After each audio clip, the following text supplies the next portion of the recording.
राधिका बरसाने वारी की जय। राधे राधे। माघ मास महात्म्य अध्याय 6। छठे अध्याय में विद्याधर ऋषि भृगु से माघ मास के नियम, व्रत, स्नान किस प्रकार किया जाए ऐसा प्रश्न करते हैं। तब ऋषि भृगु जी कहते हैं, पौष शुक्ला पूर्णमासी को माघ मास का महीना शुरू हो जाता है।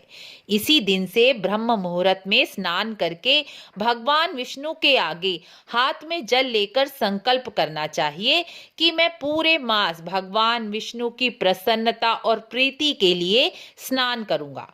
भगवान विष्णु मेरे संकल्प को पूरा करने में मेरी सहायता करें। इस प्रकार स्नान करके संकल्प अवश्य ही करना चाहिए। बिना संकल्प पुण्य फल की प्राप्ति नहीं होती। संकल्प के बाद भगवान विष्णु का पूजन धूप, दीप, फल, फूल, नैवेद्य से करना चाहिए।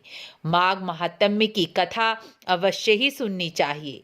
विष्णु स्तुति या विष्णु सहस्रनाम या भगवान के नाम का जप करें, क्योंकि भगवान के नाम का जप माघ मास में सर्वश्रेष्ठ कहा गया है। जो आप आराम से कर सकें वह पुण्य कर्म माघ मास में अपनाने चाहिए।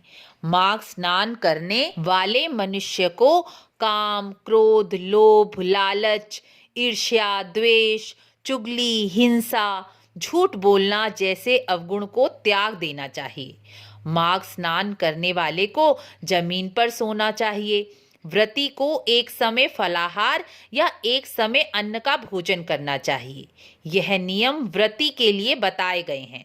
व्रती को यह अवश्य ही करने चाहिए। माघ मास में मांसाहार, मदिरापान, तामसी भोजन, प्याज लहसुन का सेवन करना त्याग देना चाहिए। माघ मास में बासी और जूठा भोजन भी नहीं करना चाहिए। माघ मास में व्रती मनुष्य किसी दूसरे के घर भोजन करता है तो उसका पुण्य भोजन कराने वाले को प्राप्त हो जाता है। इसलिए माघ मास में भोजन स्वयं अपने घर में ही करना चाहिए। इस प्रकार ऋषि भृगु ने सारे नियम और धर्म विद्याधर को सुनाए। विद्याधर ने पूरे नियम के साथ माघ स्नान, व्रत और दान किया, जिससे उसे सुंदर शरीर प्राप्त किया और पत्नी के साथ सुख से जीवन व्यतीत करके अंत में मोक्ष को प्राप्त किया।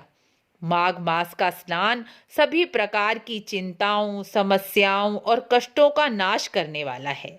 ऋषि भृगु ने विद्याधर के कष्टों को माघ महात्म्य की कथा सुनाकर ही नष्ट कर दिया।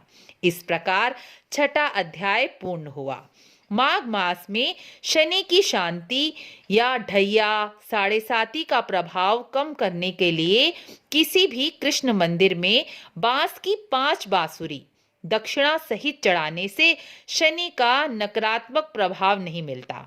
कोसी में शनि मंदिर की परिक्रमा करके उड़द की दाल और तेल दान करने से भी शनि पीड़ा की शांति होती है।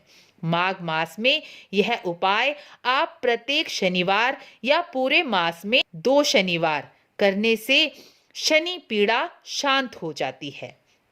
आपको वीडियो अच्छी लगी हो तो लाइक शेयर अवश्य करें। मिलते हैं अगली वीडियो में। राधे राधे।